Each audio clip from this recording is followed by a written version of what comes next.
Hey everybody, before we jump into this episode, I wanted to let you know that on Thursday, December 10th, that is next week at 9 p.m. Eastern Time, 6 p.m. Pacific Time, Mark and I are doing a live public domain winter spectacular with some amazing musical guests and of course, one of our favorites, Paget Brewster, joining us for a special holiday clean slate. You are not going to want to miss this, folks. Go to houseseats.live to get your tickets. Proceeds benefit Lyft, empowering families to break the cycle of poverty. Again, houseseats.live. Thursday, December 12th, 9 p.m. Eastern Time, 6 p.m. Pacific Time. Even if you can't be there live, you can still watch it later on. Go get your tickets right now. This episode is brought to you by Magic Spoon. Mark, if there's one thing that you know about me, it's that I own 3 t-shirts. If there's 2 things that you know about me, it's that I am a cereal fanatic. If you were to look in my background right now, you would see cereal everywhere. And Magic Spoon has taken cereals that we loved as children and made them healthier for us as adults without sacrificing any of the flavor. Hal, I have to say, people of the world, can you hear this? That is the sound of a spoon tapping on a bowl, because I did not even know that we were doing a Magic Spoon ad when I sat down at my computer right now. I literally just had a bowl of Blueberry Magic Spoon cereal. I sat down and Hal and I are just chatting and I'm eating it. And then I'm like, okay, we're doing Magic Spoon today. It's just become a part of my life now, is if you're a person that just grabs a bowl of cereal whenever, this is one that you don't feel guilty about because it is 0 sugar, 11 grams of protein, and only 3 net carbs in each serving. So you don't have to feel guilty about it. You got 4 flavors: cocoa, fruity, frosted, and blueberry. Blueberry being my favorite. That's your favorite? It's my favorite. I thought it was going to be the fruity one because I loved the fruity one. And then I tried the blueberry one. It was the 4th one I tried. And I was like, oh, this is MVP. Yeah. What's your favorite? I thought it was going to be the fruity one too, but I think the frosted is my favorite. I like just a simple frosted. It's so great. You know, if you're trying to eat healthier, it's keto friendly. It's gluten free. It's grain free, soy free, low carb, and GMO free. Here's what I want you to do. We both want you to do this, but I'll say it. We want you to go to magicspoon.com/we got this to grab a variety pack and try it today. And be sure to use our promo code we got this at checkout to get free shipping. Yes, that's right. And Magic Spoon is so confident in their product. It is backed with a 100% happiness guarantee. So if you don't like it for any reason, now this only applies to the cereal. It's not like your general happiness 100% guarantee. But if it's related to the cereal and you're not happy for any reason, then they'll refund your money, no questions asked. That is magicspoon.com/we got this, and use the code we got this and you get free shipping. Thank you, Magic Spoon, for sponsoring this podcast. And now enjoy this episode of We Got This with Mark and Hal. Hello, I'm Hal Lublin. And I'm Mark Gagliardi. Since the dawn of humanity, one issue has gone unsettled. With the fate of the world in the balance, we're here to settle, once and for all, Best Christmas Ghost. That's right. Don't worry, everyone. We got this. Podcast should have a theme song. Podcast should not have a theme song. Yes, they should. No, they shouldn't. They sound good. Yeah, but people are just going to skip past it. You know what? You're right. We got this. Hey, Hal. Hello. You want to tell me the thing you were going to tell me? You said, I'll tell you something. Tell me. Here's the thing that I did. For those who don't know, I am out of the country and in quarantine right now. That's right. For cuteness. For cuteness. I am in quarantine. I've not left the apartment that I am in for days. Mm-hmm. And yet somehow I have lost my wallet.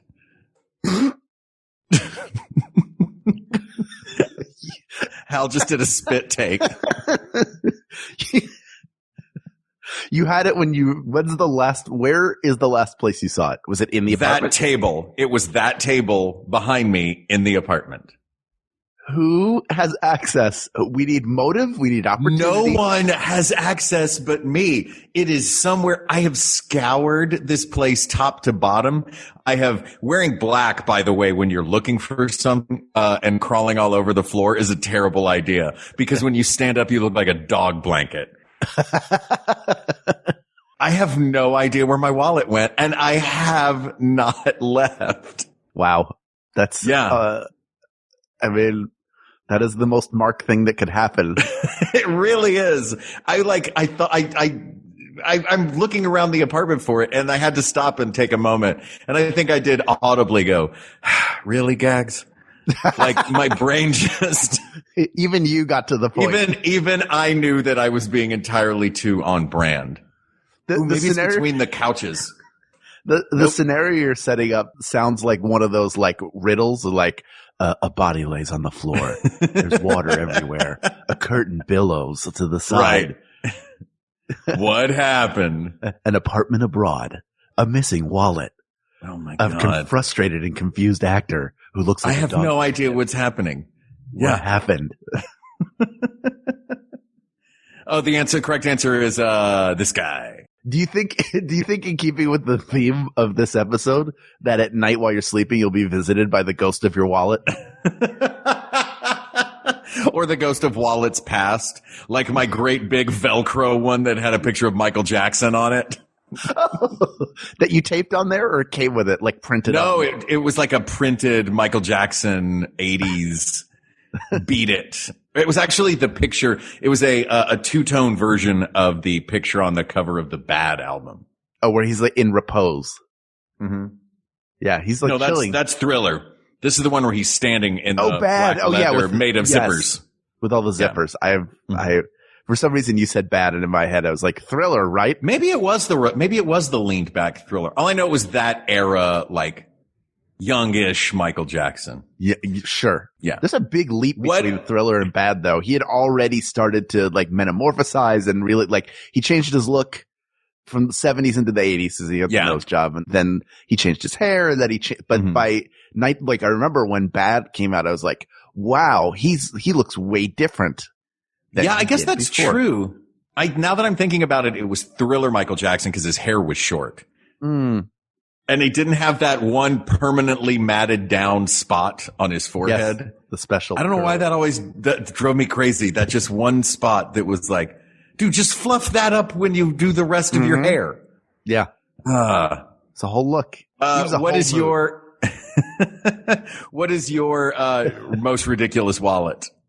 Did you ever have a fun, like, when you were a kid, the bacon wallet or the one made out of duct tape that a bunch of people made? I had like the coin purse that was rubber. The little squeezy it. Yeah. But was it full of coins or tokens? Oh, that's a good question. I feel like tokens would have been in my pocket because I could spend them quicker. Yeah, that's fair. I don't even know if I think I maybe carried it around. Maybe it's like an ET or something, and I would carry it around for a little bit, but then it was heavy because it had coins in it. So I would just say, forget it. Like, what do I need commerce for? I'm 6. I have no concept of one time. Sure. When I was a kid, the ice cream truck was coming and I was so excited. I had to be like, exactly. Yeah. You heard that coming. You got excited. So my parents gave me $1 to go outside. And I went outside and I waited and I heard the and it sounded like it was getting closer. And then it went further away. It never came to our block. So what did I do as a very young child? I want to say I was like 5 years old. I was like, well, the truck didn't come. I guess we don't need this $1. And I tore it into small pieces and threw it in the gutter. You are terrible at money. And came back in. And I was like, the ice cream truck didn't come. And my parents are like, where's that $1 that we gave you? I'm like, don't worry. I took care of it. You won't have to see that $1 again. I know you were anxious to get rid of it. When we had no money at the time. It was a big deal to get, like, they were expecting change from that. And so I had to they devised I broke it up into quarters. Here's a quarter of it. Here's a quarter of it. You know what? Screw it. I'll divide it up into tenths. Yeah. I was going to say I broke it up into like dimes or nickels. So they devised a series of chores, the sum total of which would equal $1 of labor. And I think they came out ahead on it, even though it's sure like a kid. It wasn't like wax on, wax off. It was like clean your room, make your bed. I know that you viewed doing housework as particular torture because you referred to it as them devising a series of chores. And the only time that phrase ever gets used is when something nefarious that you do not want is happening. Well, they devised a series of chores that I must accomplish to reach the castle in the middle where David Bowie is wearing a codpiece. Sorry, I just saw Labyrinth at the drive-in recently. Is that where your wallet is? Are you sure you didn't leave it at the drive-in? Man, here's what's weird. I have the cards from it.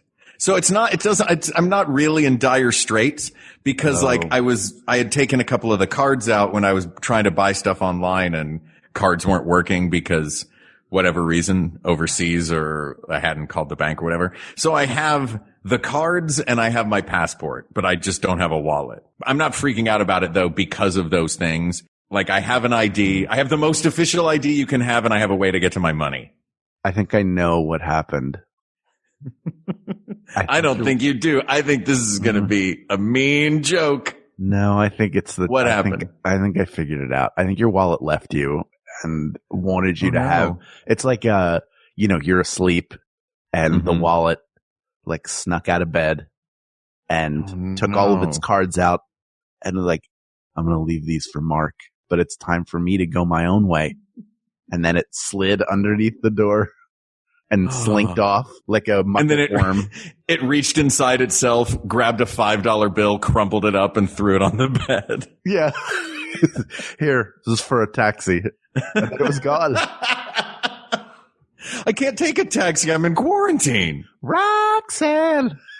Oh my God. That's the name of your wallet, right? Your wallet's name is Roxanne. Yeah. Mm-hmm. Well, it had a two-tone picture of Sting on it. Young Sting. But we're not here to talk about wallets or Michael Jackson or, any of my stupidities. We're here today to talk. Fair enough. We generally are here to talk about my stupidities. We're here today to talk about Christmas. Once again, it's the holiday season. Happy holidays, Hal. Happy holidays to you. Sorry that most of these are about Christmas, but it's well established that I love It's well Christmas. established that you love Christmas. I'm down. This was suggested by, let me check. Mark Gagliardi. Oh, good. I was going to say, did you lose the suggestion as well? I just had it here. That's why we've been filling time talking about your wallet. You had the suggestion. God. I actually don't know. Somebody may have suggested this, but it popped into my head. It's mine now. I'm taking it.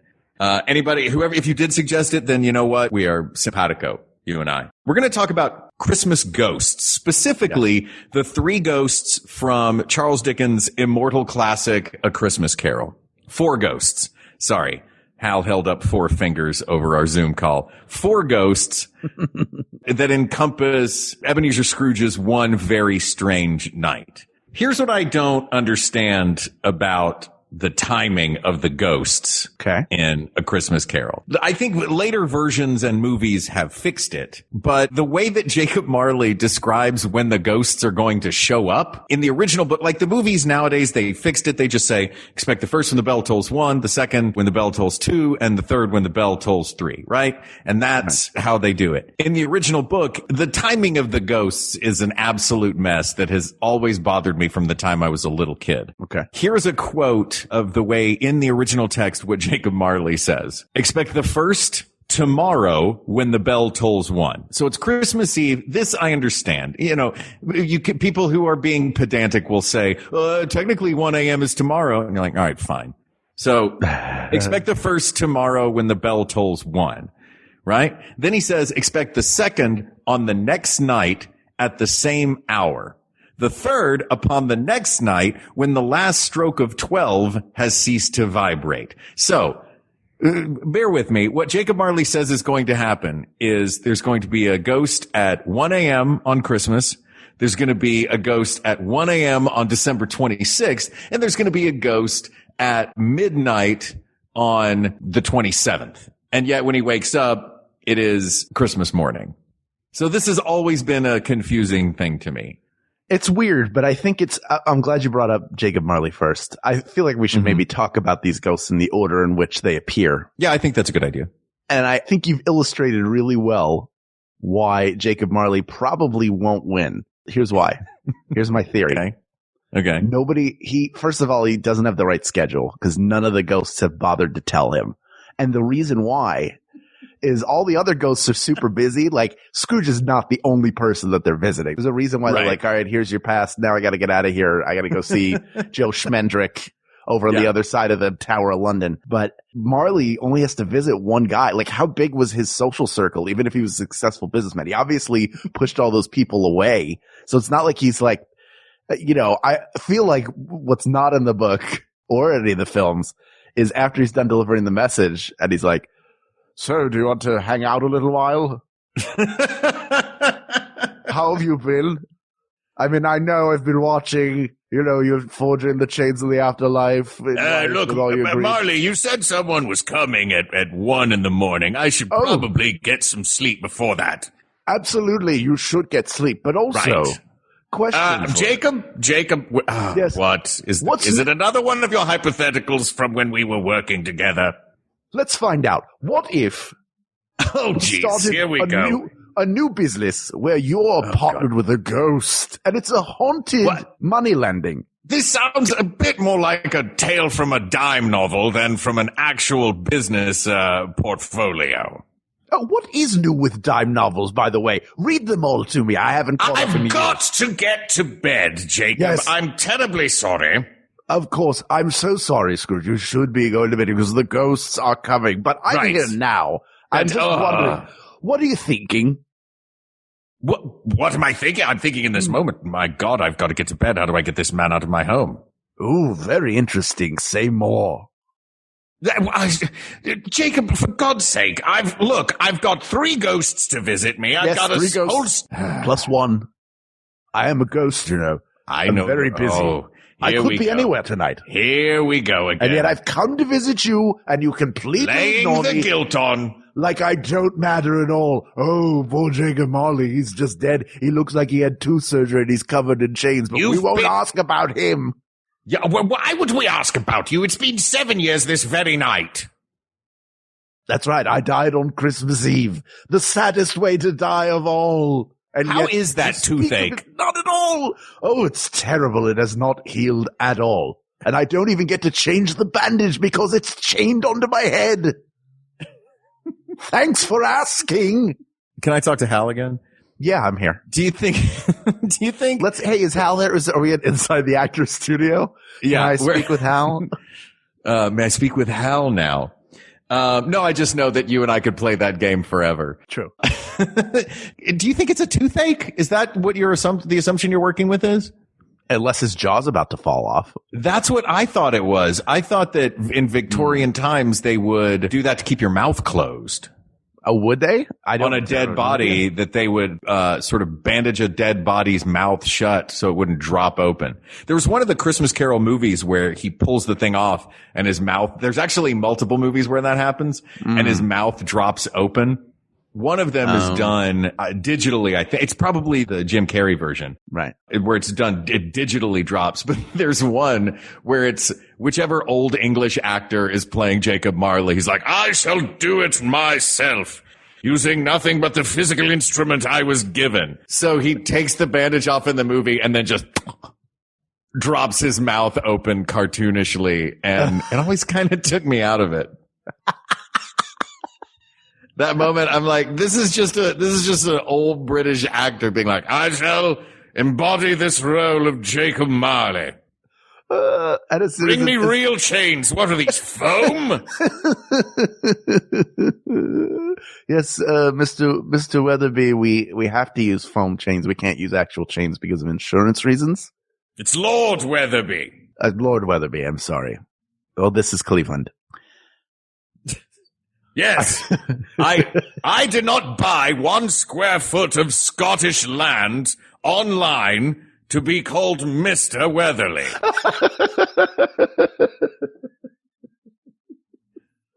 Can you take off the tartan, please? We're ready to roll. Nay. Do you think as soon as he did the jaw drop, they had to edit it real quickly because he went, cut and print? That was wonderful. Got it in one, everybody. I'll be in whatever Indiana assumes is a trailer. Cleveland is in Ohio, sir. Lord. Wherever I am.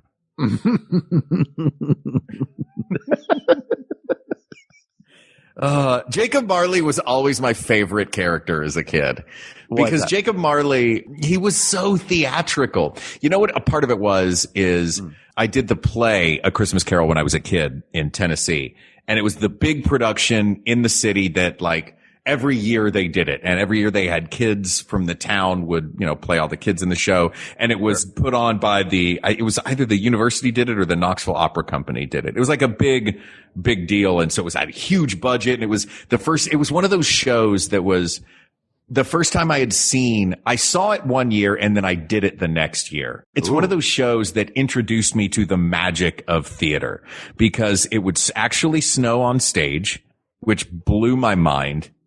The stage revolved, which was the first time I'd ever seen that.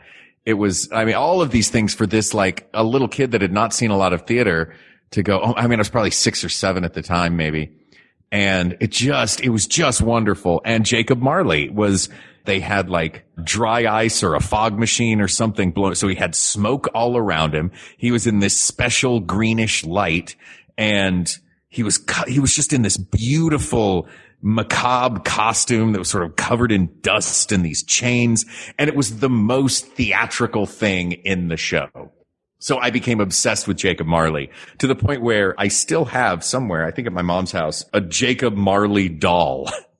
I know it's weird for a kid to have a Jacob Marley doll, but I would bring it out every Christmas. It was like I had my very own Christmas decoration, and it was this Jacob Marley doll. And so when I did the play, I was like obsessed with it. And it was this old thespian played Marley. It's always the way, like they just get, like whoever played Lear last season. It's almost like Marley has, because he comes in for one scene and crushes it. You get an actor with more gravitas to play Marley than you do even for Scrooge. You know what I mean? Sure. Yes. You have to, it's a lot to carry as an actor. You have to inspire fright and also have compassion. You have to make that believable jaw drop thing. You have to do the jaw drop. Did you see Derek Jacobi's Marley at the Globe? No. This feels like the kind of thing, like, I'm doing Marley at the Globe this season. Oh, are you doing the mouth thing? Of course. I've been training with a mouthologist for months. So I love Jacob Marley. But look, the guy does not understand how time works. Yeah, he doesn't understand that. Like, you get the sense that maybe he wasn't that good of a business. Like, Scrooge he obviously has wealth, but that office is terrible. How were 2 of them ever there? Yeah. This is just jerks, just real jerks. You expect one Michael Scott to work in the office, not 2, but even Michael Scott means well. Yeah. They made competing threat level midnights. Yeah. one year. But also he sets up the premise of morality and why he's being visited. Right. And in a sense, you would assume, for the sake of argument in this, we're going to work under the presumption that the ghosts are real and that this is not all just Scrooge's conscience coming to haunt him. Okay. So in that sense, Marley has chosen, you could then theorize Marley has chosen Scrooge for this, to say, I'm suffering this terrible fate. There's still time for Scrooge. I'm going to right this wrong for someone else. Do you think he put it into motion? I think so. He would have to, right? Unless there's somebody who's in like the office of Christmas Redemption. It's like, what about Scrooge this year? As long as we're going to blue sky this thing. I mean, look, I don't know. And not to get into the theology of it, but I know that Charles Dickens was a pretty religious guy. He wrote The Life of Our Lord. He wrote his own version of the Bible for kids. It could very well, you know what I mean? Like, it could be that Jacob Marley is working for whatever higher power there is. He has been ordered to do this. It doesn't really go into that. It's actually a really cool story. I wonder if I like the idea better that Jacob Marley is doing it of his own volition because he cares about Scrooge. As terrible as Scrooge is, they only had one another. Yeah. And Marley even says, he's like, look, I For these 7 years, I've been wandering the world covered with these heavy chains and cash boxes. And every time I made someone suffer, it put another link in the chain. And, you get the sense that he does feel actual remorse. Yeah. And also, if he's ordered to do it, don't you think he'd be really bitter? Like, oh, this was an option? I went down the same. What makes him so special? I died 7 years ago on Christmas Eve, by the way. Thank you very much. And no ghosts visited me at all. You just decided, well, let's end this one. And now maybe he didn't have any friends. Well, he had Scrooge. They had only each other. Scrooge wasn't dead yet to come visit him as a ghost. If Scrooge had gone first, he would have visited Marley. But exactly. It's like he's like, oh, because I didn't make more friends. Is that how it works? It's all about who you know over here, isn't it? It's not at all about a merit-based system. Clearly, I'm going to go do this, so I'm a great guy. I don't get spared. I got all these boxes and chains I got to wear for how long? Oh, right, forever. Plus, nobody's fixing my jaw. Yeah, but I'll go do it. No big deal. It's fine. Happy to. What a team player I am. Great. You are. Go do it. Put that on my annual review. Why don't you? By the way, did I tell you that's my new rebuttal to passive aggression? Is just assume that it is friendliness. Fine. I'll go do it. Okay. Thanks. Appreciate it. Yeah. Like, just give all aggression no benefit of the doubt and eliminate all of it. Wait, did he not get I was trying to martyr myself? Like they're just muttering to themselves as they go off. I just assumed docility. The remedy to passive aggression is assuming docility in the aggressor. Uncle Mark's Christmas tips. That's right. It's going to look. It's going to work. Hey, kids. It's going to work wonders around the Christmas dinner table. Oh, I'm sorry. My opinions are wrong. Maybe I should just shut up then.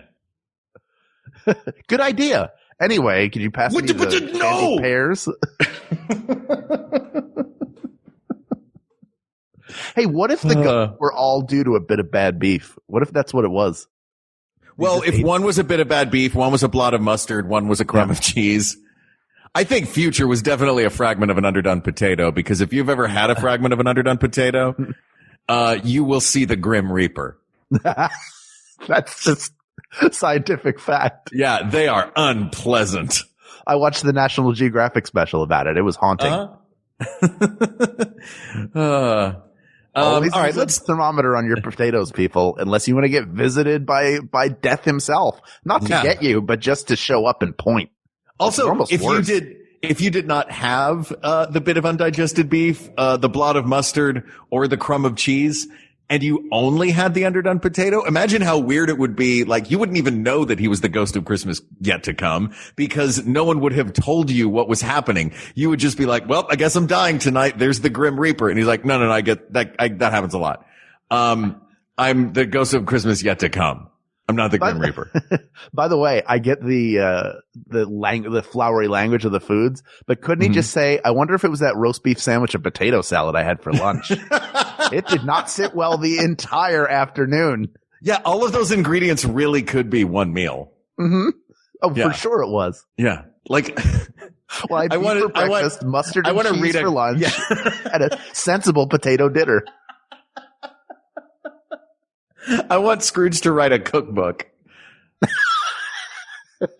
Yeah, everything. It's not. Yeah, it's not tablespoons and cups. It's blobs and crumbs and fragments. One crumb of strawberry plus one blot of ham. Oh, add one undercooked piece of watercress. One blot of ham. Oh God, that sounds like a early REM album. Like when they were just in Georgia playing bars. Yeah. Just sitting in a Waffle House trying to figure out what to name their album and looking at the menu. Blot of ham. Did Scrooge write this? That was actually the stuff that was stuck to the menu that inspired. Isn't that the worst when you go to a restaurant and it's clear? Like, I understand how food gets onto the cover of a menu. I don't understand how it gets inside. Because once you've ordered and eaten your food, why are you going back? And was it some lonely person who ordered a meal like a very sloppy meal and then was like, I'm bored. I'm going to read this menu while I eat. I didn't really understand everything in the salad section. I want to really peruse that and get my brain around it. Do you think it happened a lot more back in the day before cell phones? Because I'm imagining that I probably had this happen to me at one point or another. And if I were a parent in those days, it probably would have been the case like, this kid's driving me crazy. Here, read the menu. Yeah. But it's not even the kids menu that has the maze on it. I don't care. Just read this menu. All right. Ooh, a Caesar. Ooh, look at all these healthy heart chicken dishes. How exciting. Wait, this Chinese restaurant has sushi? How very Tennessee of this place. Oh, God. All right, let's talk about the bit of undigested beef that is The Ghost of Christmas Past. So The Ghost of Christmas Past, have we thoroughly mocked Jacob Marley? Yeah, I think so. I think we covered everything that needs to be said there. Okay, good. Let's move on to The Ghost of Christmas Past, who is always depicted. Again, I've got the text of the book in front of me, but it's become such a part of pop culture now that I feel like this is just the jumping off point for the character. It's been expanded and changed around and, visually been given many different representations, but I can. Always a big jolly white man, but tons of different representations. No. This is Christmas Past. Isn't he always the big, No, man. Christmas Past. Hey, everybody. No, that's the Ghost of Christmas Present, who looks like brown beard Santa Claus. Yeah. Okay. I'm mixing them up. Yeah. No, it was the Ghost of Christmas Present and Scrooged. Right. Scrooged made it all different. They changed everything around. Yeah. This is how the Ghost of Christmas Past is described in the book. It was a strange figure, like a child, yet not so like a child as like an old man, viewed through some supernatural medium, which gave him the appearance of having receded from the view and being diminished to a child's proportions. Its hair, which hung about its neck and down its back, was white as if with age, and yet the face had not a wrinkle in it, and the tenderest bloom was on the skin. The arms were very long and muscular, the hands the same, as if its hold were of uncommon strength. Its legs and feet, most delicately formed, were, like those upper members, bare. It wore a tunic of the purest white, and round its waist was bound a lustrous belt, the sheen of which was beautiful. It held a branch of fresh green holly in its hand, and, in singular contradiction of that wintry emblem, had its dress trimmed with summer flowers. But the strangest thing about it was that from the crown of its head there sprung a bright, clear jet of light by which all this was visible, and which was doubtless the occasion of its using, in its duller moments, a great extinguisher for a cap, which now it held under its arm. And may I say, Hal, that is a terrifying description of a ghost. If you wake up and you see this old man baby dressed all in a little white tunic covered in flowers holding a dunce cap. Super ripped. With super ripped arms but teeny frail legs. Let's be honest, a lot of gym rats. Sure. Don't skip leg day, everybody. Yeah, don't skip leg day, guys. Yeah, this character I've seen many different versions of. Sometimes it's sort of a waifish girl. Sometimes it's a sort of feminine boy. But always pixie-ish. Small and frail and pixie-ish, yeah. Or like a fairy, and very gentle. Of any gender, sort of like a fairy of the forest. Yeah, it's a very non-gendered character. Mm-hmm. Okay, now I got it. Now I'm locked in. Now you know the character. Yeah. Now you're scrolling through all the different versions in your head of what you've seen of this character. Now here's the big question. Okay. The $64,000 question. Mm-hmm. Does the Ghost of Christmas Past go back to the past and bet on NBA games? Because they already know the outcome and they've been building a fortune for the day that they retire. These are but visions. You don't think a Vision's going to lay down $100 on the Lakers in 2002? No, I'm saying that what Scrooge and the ghost go back to see in Christmas Past are visions. They cannot affect the past in any way. Well, he can't. I'll bet you that ghost knows tells everybody that. Like, it's impossible. We can't affect anything. And then, time cop is going back. Give me 20 on the Lakers. Stocks. Yeah. Basically, the Ghost of Christmas Past is pulling off the Time Cop villain's plan. Look, I don't hate that idea. Though I do think that if that were the case, I think it would have been a heck of a lot easier. That would have been a shorter movie. That's true. I would like to go back in time and put money on karate chop to the neck. Done. Or, split, jump up in the air, split kick. The Ghost of Christmas Past is you could always tell, no matter what form they take in popular media. They always have the candle extinguisher under one arm and the sports almanac from Back to the Future 2 under the other.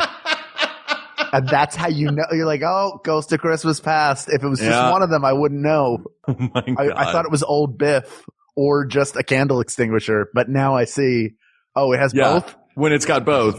Let's talk about what the Ghost of Christmas Past does. Mm-hmm. Because this I think brings us to the big question of this. Mm-hmm. And what initially sparked my interest in this topic. Not that these ghosts aren't wonderful characters in their own right. This one's a little creepy. I'm going to say this is, as a character, probably the weakest for me. Okay. Just because it always, I guess as a kid, because I loved the story so much, the Ghost of Christmas Past always seemed so small in comparison to what I knew was coming next. It was like, yeah, get to the big, loud, funny one. Get to the fun Christmas that has food everywhere and is throwing a big party.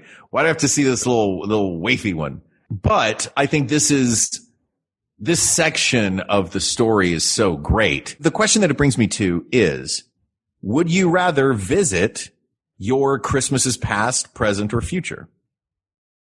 Well, I've lost a parent, so I'd rather go to the past. But I also think from a story perspective, they each serve a different purpose, right? And outside of just showing the places to which they travel achieve a certain end. The Ghost of Christmas Past is about showing Scrooge who he really is by going back and showing who he was and how a hard shell has been built around that person and how he's pushed his true self away and his ability to be charitable and kind.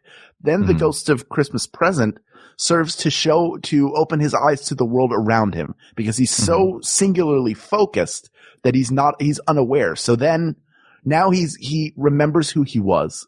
He's found the kindness in him. He's accessed emotions and the trauma that caused him to become callous. He's seen the suffering of people around him, which he's never really thought about because he just assumes the worst in every single person and is focused only on the acquisition of wealth, which is the one thing he can count on is money. And then the Ghost of Christmas Future shows him the path that you're on. This is where it leads. And they each serve a purpose of the equation that add up to him being a changed person. Yeah. I would agree with that. I think, though, for me, with the way you put it, I think for me, the one that stands out the most as, just as within the story itself, the most valuable, I guess not most valuable, the one that seems the most Christmassy, I guess, to me, is, in the spirit of Christmas, is the second one, is the Ghost of Christmas Present. Because that to me is, if the first one is, here is a lot of self-reflection. The Ghost of Christmas Present is present. It's here. It's now. It's in this moment. This is what Christmas is right now. And not only that, we're taking you out of the equation. This is how Christmas is celebrated by everyone. And like you said, that expands it to the world around you. And if that's not the Christmas spirit, I don't know what is. The idea of, looking outward and spreading love and joy to the people around you. Yeah. The Ghost of Christmas Past is like a therapist. They're like, let's go look at things that happened when you were a child to learn more about you. Then the Ghost of Christmas Present is the person who runs a charity. It is like, you should see, here's all the suffering that's going on that you may not even be aware of. And the Ghost of Christmas Future is your teenage child who's just gotten into Bauhaus. And it's like, we're all going to die. You're going to die. Doesn't matter. This is where you're going, man. Hey, is that Gray's Sports Almanac 2050 under your arm? Can I borrow that? Blink.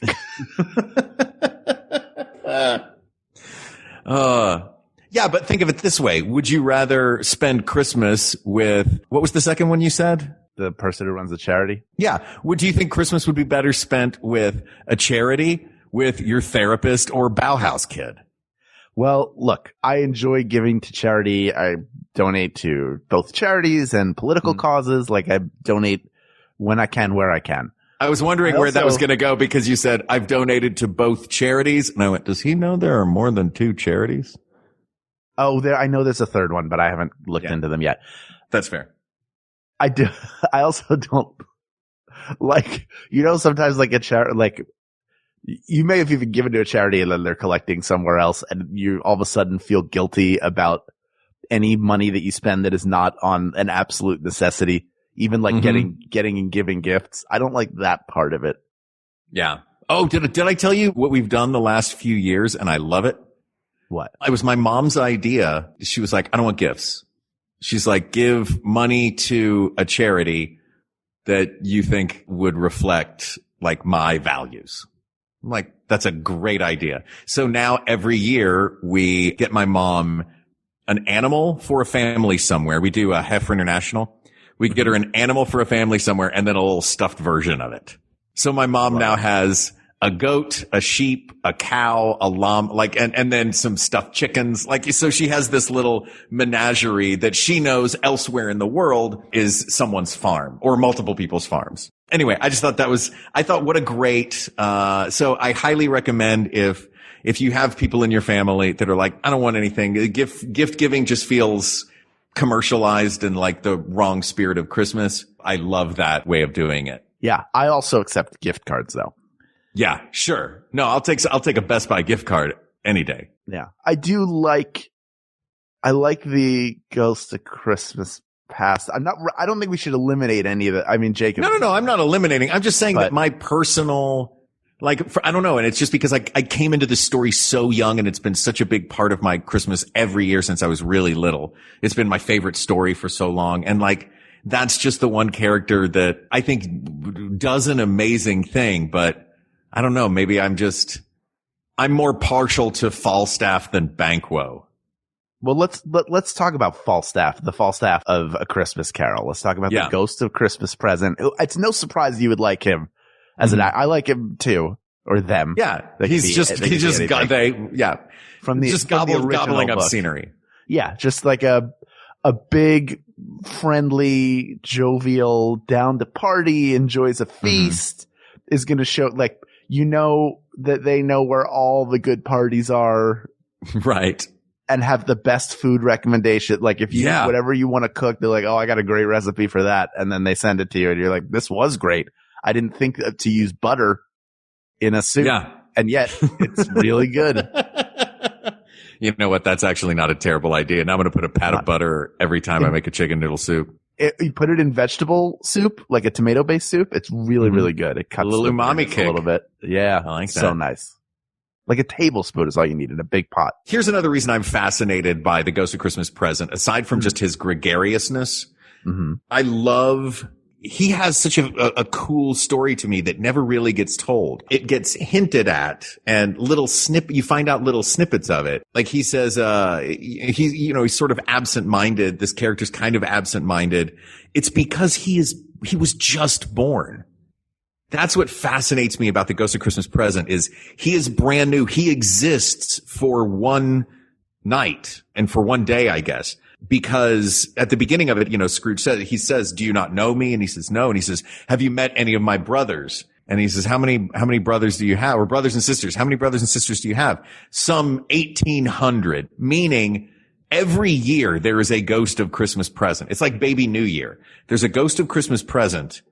And he lives and exists only for that one day. And by the end of it, it's the reason that by the end of that section of the story, his hair is white. And he says, my time here is almost done because he only exists for that day. Like a housefly. And he gets real dark at the end when he's like, hey, look how great Christmas is. Isn't this great? Here are ignorance and want. two emaciated children hiding underneath the folds of his robe with sunken eyes. Like, he provides Scrooge a little nightmare right at the end. I don't know. I think there's so many crazy layers to this. And I think his story makes my imagination move. It's so funny, that you mentioned that backstory, because I had a different backstory for him. Oh, really? Yeah. Go on. 10 years ago, a crack commando unit was sent to prison by a military court for a crime they didn't commit. I hate you This so man much. promptly escaped from a maximum security stockade into the Los Angeles underground. Today, still wanted by the government, he survives as a soldier of fortune. If you have a problem, I hate you. no one else can help, and you can find him. Maybe you can hire the ghost of Christmas present. Dun, dun, dun, dun. Dun, dun, dun. Yeah, it's really sad. It's just gonna die. Like, I'm so it's so early in the evening. I'm so happy to see you. Yeah. I Also, hope this night if lasts you're alive for one, oh wait, say that again. I cut you off, and that's a really funny bit. I hope this night never ends. Also, have you met my 1,800 brothers and sisters? Because I sure haven't. They all died. Wait a minute. I'm putting this together now. Hold on. Yeah, imagine that ceremony. One must die so the other may be born. One must die so the other may be born. Oh, Mam Shibai, oh, Mam Shibai, oh, Mam Shibai. Kalima Shakti Day. Yeah, it's, look, and you gotta hand it to this particular Ghost of Christmas Present. I don't know what the previous 1,820 or however many there were Ghosts of Christmas Present. I don't know what they did with their one day. They get one day. One day more. And it's Christmas. Another day, another destiny. They get one day and it's Christmas. And this particular Ghost of Christmas Present takes a real bullet being like, you know what? I'm alive for one day. And what do I do on my one day that I'm alive? Which happens to be Christmas, by the way. I show this guy around, who, by the way, at this point in the story is still mostly a jerk. Yeah. Yeah. It's tough. True. It's altruistic. Do you think that, what do you think the worst Ghost of Christmas Present was like? Gray Sports Almanac. No, he wouldn't know, would he? He's only around for a day. That's Ghost of Christmas Past. I imagine that the worst Ghost of Christmas Present just went around the different homes because he knows where all the good food is and just full on picked one of the 7 deadly sins, in this case, gluttony, and just went to town. Everybody's looking at their plate like, what happened? Where'd my dinner go? Didn't we have a great Christmas dinner lined up? Like, we had mashed potatoes and green bean casserole. They were right here a second ago. Meanwhile, there's this green-robed giant monster who's quickly aging and stuffing his face with all of your food. Oh, you want to see what's happening down the road? Or if there was one that was just super into Christmas movies and he just got here, he's like, I got 24 hours to watch Hallmark. Or you know what? I'm going to switch on AMC. I'm just going to watch A Christmas Story 11 times. Or watches one movie that shows up at your house with a series of cards with phrases written on it. It's carolers. To me, you are perfect. There's this creepy, I think he's been watching Love Actually, this very large bearded green robed man who's rapidly aging. He's so old. You think he drank out of the wrong grail. That's what their parents did. One Christmas, they went hunting for the Holy Grail. And then I know it was before the Holy Grail. Just humor me. It's a podcast. And then they each took a sip, like, you know, in a Jewish wedding, you're supposed to take a sip out of the Kiddush cup. And this one, they took out of the wrong grail. But it's only a really little sip. So now their kids each live for it. Their kids are born and they just immediately start Julian Glovering their way to death. Yeah, but they don't Julian, because it was a little sip, they don't Julian Glover in those 30 seconds. They do it over the course of a whole day. Oh, you'd have to time lapse it to really get that effect, but oh my God. It happens. Okay, so have we exhausted look, I feel like we've talked more about the Ghost of Christmas Present than the lifespan of a Ghost of Christmas Present. This is true. I think we're ready to move on Yeah. to the Slim Reaper. The Ghost of Christmas Present is my current, he's in the number one slot for me right now. I would never have guessed. Yeah. Who's in your number one slot right now? You don't have one that's taken the Undecided. Okay. Undecided. Right. I see I'm merits in all of them. Yeah, I see merit. I am not poo-pooing any of the others. And one of those others we'll talk about right now. That is the Ghost of Christmas Yet to Come, which is the pretentious way of saying the Ghost of Christmas Future. So I like movies that call him the Ghost of Christmas Future. Mm-hmm. It's all the early old ones that call him the Ghost of Christmas Yet to Come. Though I don't know. I do like that too.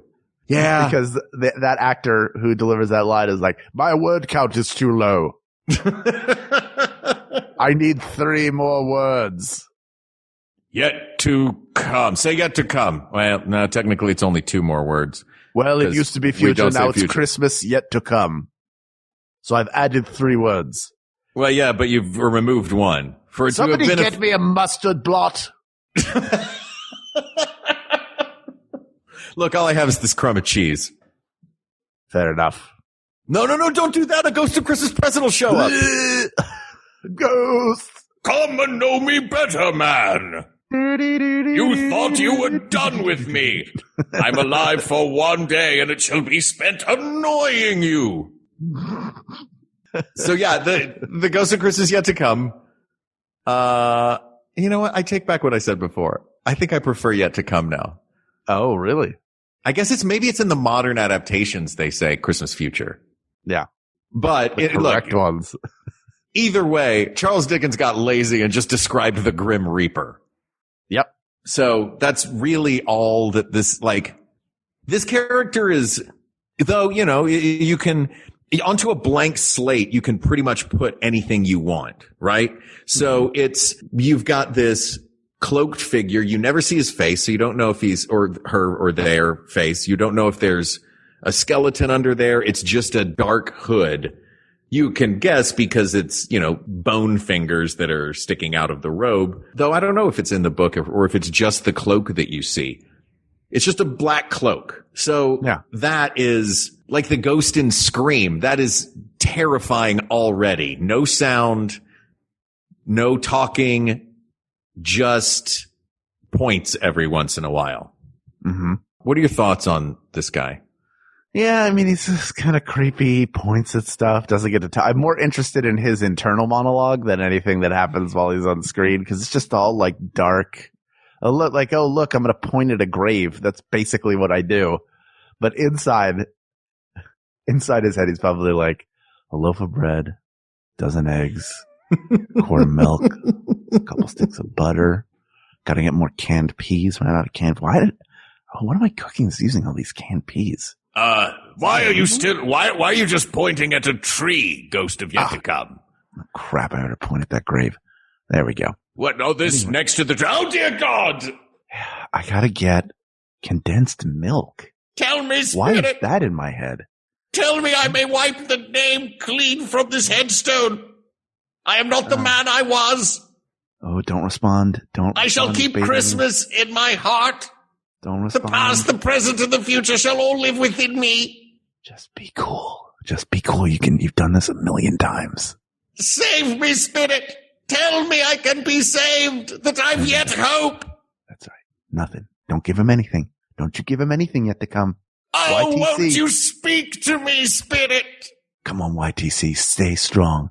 Stay. Speak strong. to me. Just point. Gonna point. I'm gonna do it. I'm pointing. Don't just point. Speak to me. Send it back. Send it back. Oh, this is too hard. What? Why, it's Christmas morning. Oh, goodness. I gotta go shop. Hey, Hal, can you hear that in the background, by the way? Wait, what day is this? Is it time for the break? You boy, go fetch some of the other podcasts for the Max Fun Network. Who, me? That's right, you. And keep one podcast for yourself. We'll be right back. Whoosh! Merry podcast, everybody. All right, Mark, we've both talked about Fortunato chocolate here, one of our proud sponsors in the We Got This family. We've also talked about Fortunato chocolate off mic. That's true. And how much we enjoy it. And now we're going to talk about it together. What are your crib notes? My crib notes for Fortunato notes. chocolate? Okay, I'll give my crib notes. Since 2008, Fortunato No. 4 chocolate has been prized by top chocolatiers and pastry chefs in Michelin-starred restaurants.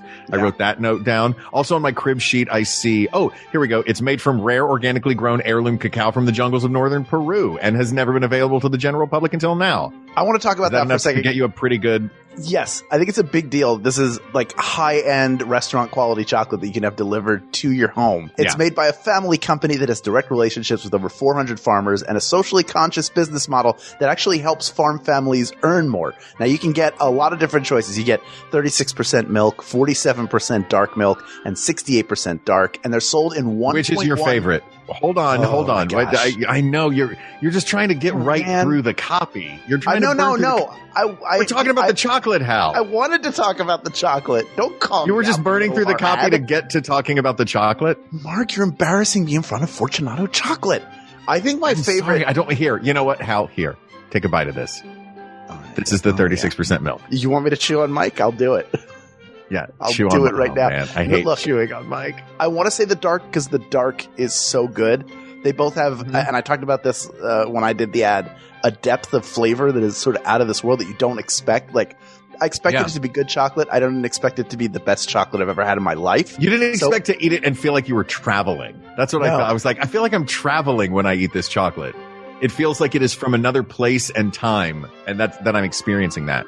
Yeah, I felt like, this should be in a ganache at the Four Seasons, not on my cutting board as Jennifer and I sample it and go like, how do we say, we have to use this in some baking recipes. We got to make this stretch. I think I love the 47% dark milk is fantastic. I mean, they're all great. I think the milk chocolate is my favorite because I'm so used to. Yeah, the milk chocolate's so good. I'm used to like the general kind of processed chocolate flavor where like this milk chocolate is pretty good, but to actually have it like properly made high-end milk chocolate, that is a real treat. Well, I'll tell you, people can get that treat now. They used to not be able to, but now the general public can actually get Fortunato No. 4 chocolate sold in 1.1 pound bars with minimal packaging to keep it affordable. Visit podcastchocolate.com/WeGotThis. That's podcastchocolate.com/WeGotThis, and they can try it for themselves. Yes, do it now, and you're welcome in advance. And we're back. Did you hear that siren, by the way? Well, now there goes. I still hear it. I thought it was okay. A bell. Listen. Okay, do you hear that? Mm-hmm. Tell me that doesn't sound like the big build-up late in the John Williams Superman theme. Yes, it really does. Doesn't it? Where the horns are going, ba, and it's going, ba dun dun, ba ba dun dun, ba ba dun dun, ba ba ba ba. Right? Yes. I think that every time I hear an Italian ambulance go by, and then I think to myself, it's cool, Superman's on it. He's fixing everything in Italy.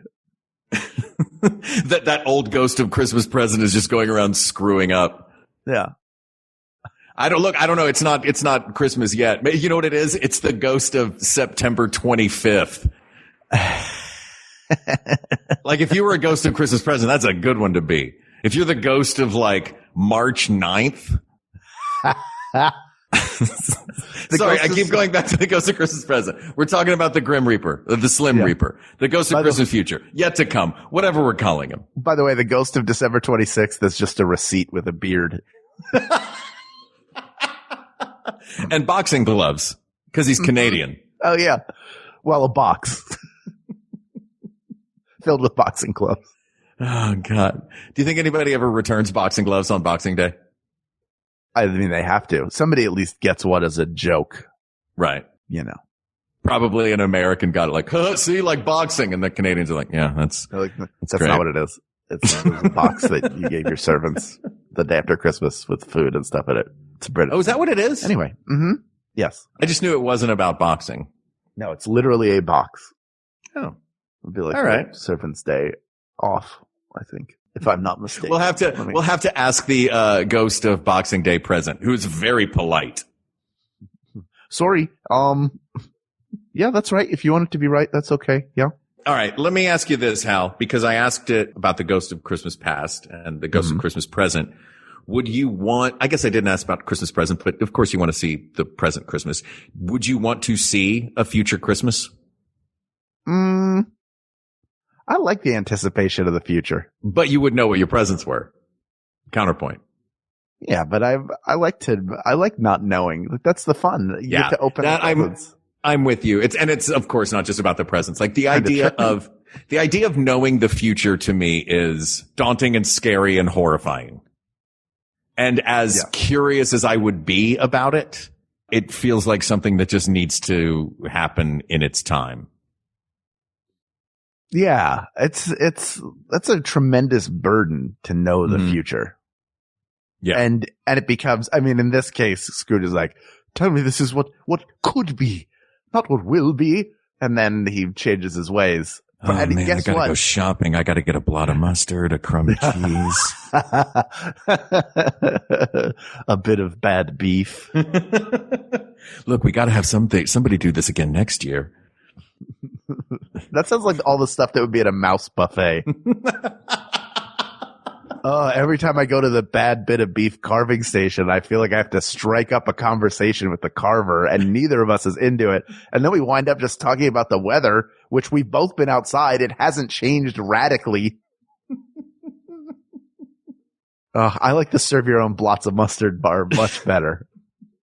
They have soft serve blots of mustard, right? Or is it you have to scoop it? They're both. They have hard mustard and soft mustard. Oh, cool. And you can that's good. What you they like. Have toppings? Yeah. There's a huge fixins bar with other mustards. All right. So look, there's not really much to say except about the Ghost of Christmas Yet to Come, except that he is blank slate, so you can overlay whatever you want onto him. Right. He shows Scrooge some horrifying things. A bunch of people callously, raiders, people who had raided his home. And I believe one of them was his maid, just selling all of his belongings to old Joe. There's that scene. There's a scene of a bunch of people standing around talking about what a jerk he was.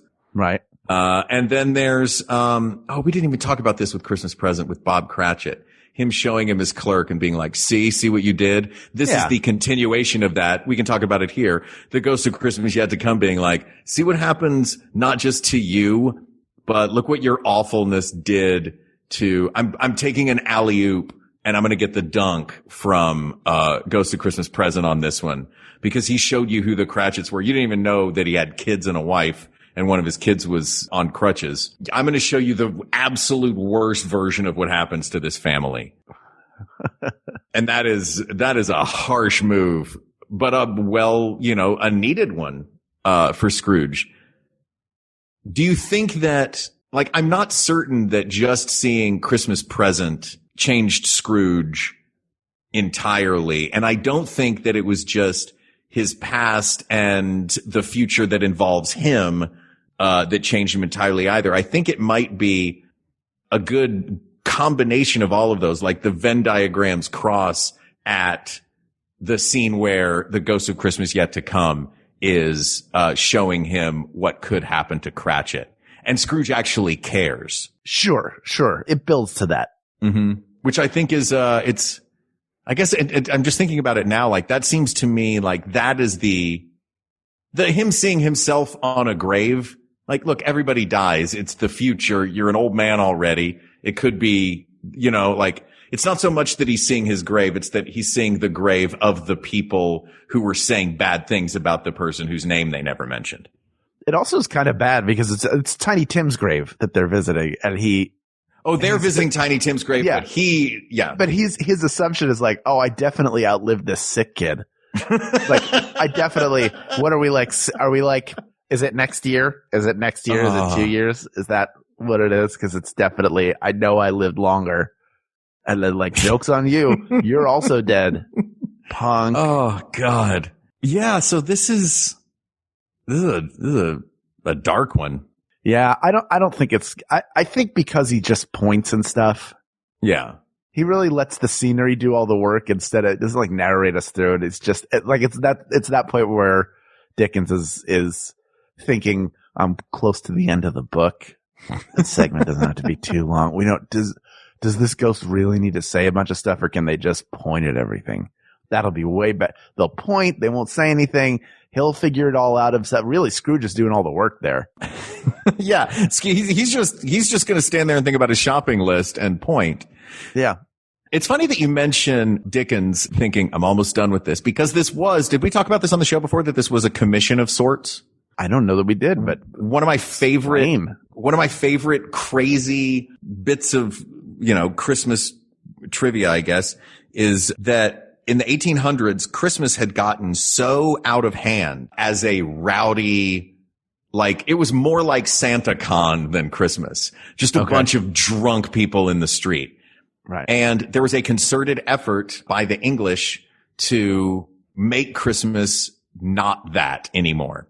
So this was by the members of high society sort of all agreed that we've got to clean Christmas up. Charles, why don't you write a story where Christmas is all about the joyful spirit and, harmony with your fellow man? And so Dickens kind of invented the modern version of that, of the Christmas spirit being this. Because before this, it was just a drunken party. And then after that, in the United States, sort of as like a tag team effort, the United States said, we're going to make this about kids. So Clement Moore and Thomas Nast kind of teamed up with A Visit from St. Nicholas and told the story of Santa Claus and, uncovered that story and really dug into it and put that story out into the world, let them know what they'd found.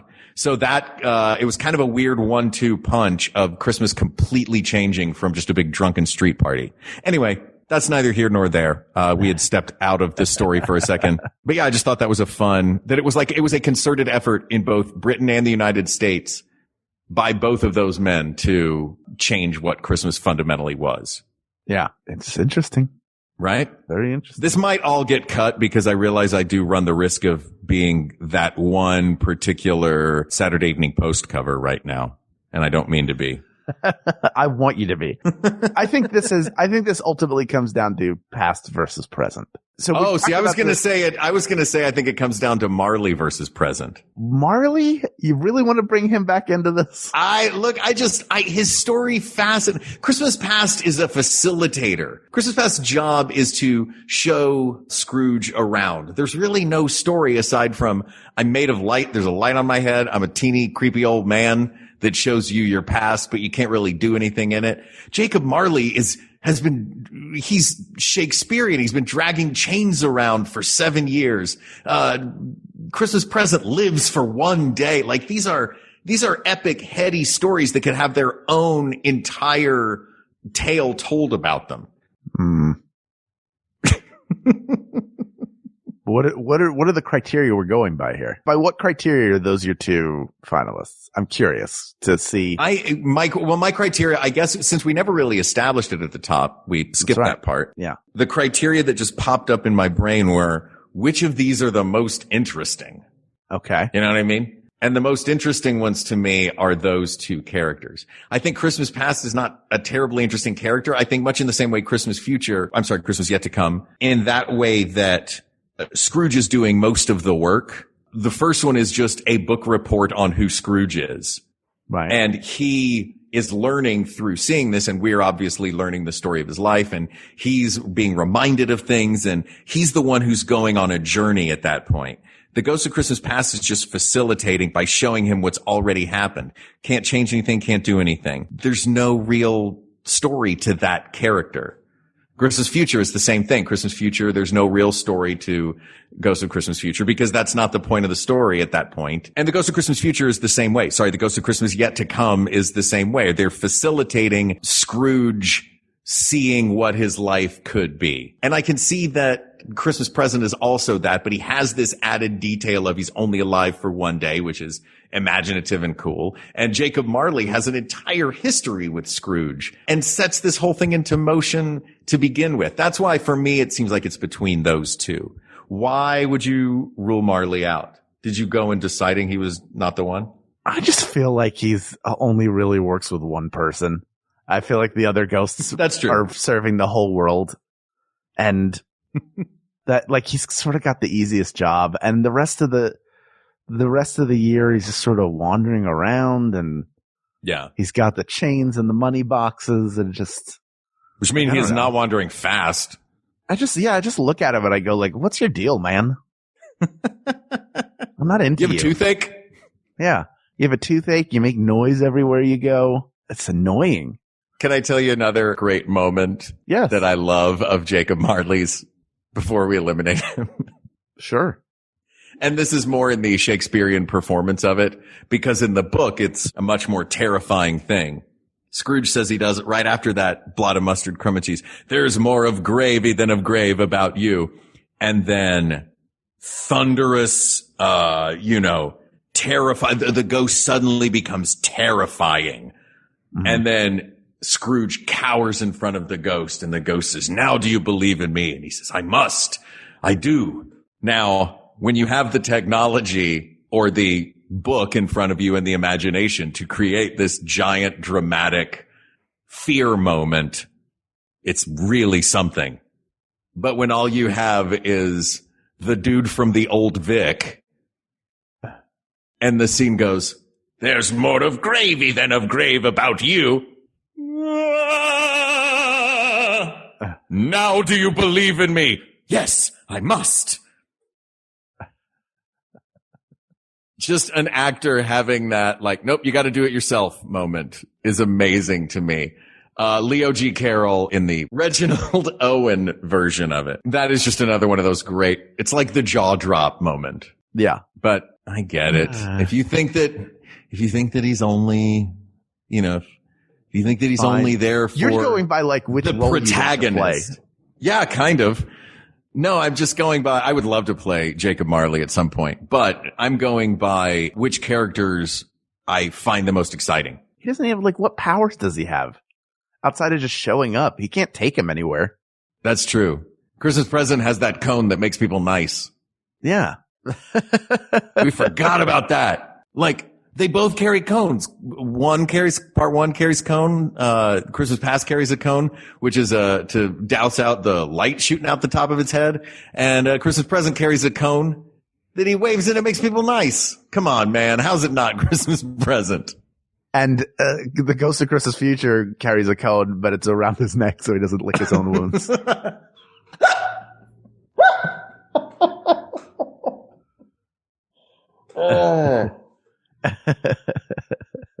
That's so dumb.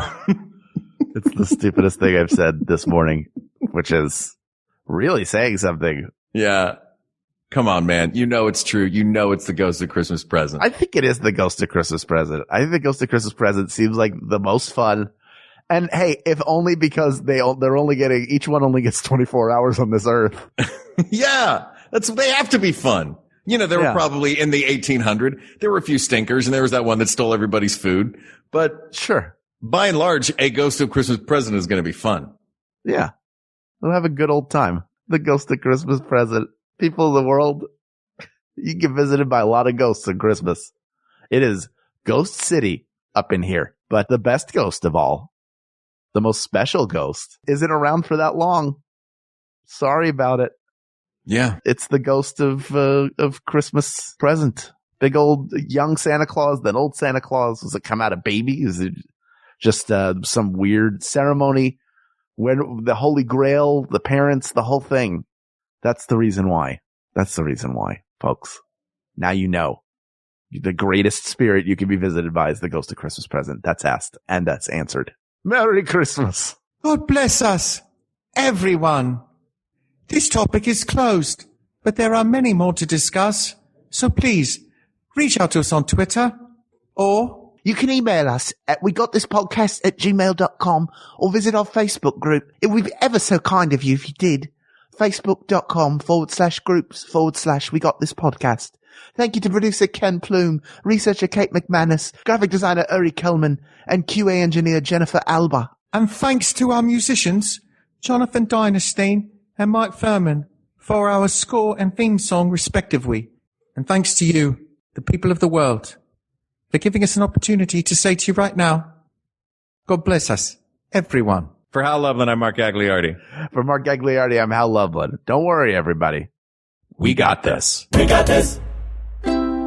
MaximumFun.org. Comedy and culture. Artist owned. Audience supported.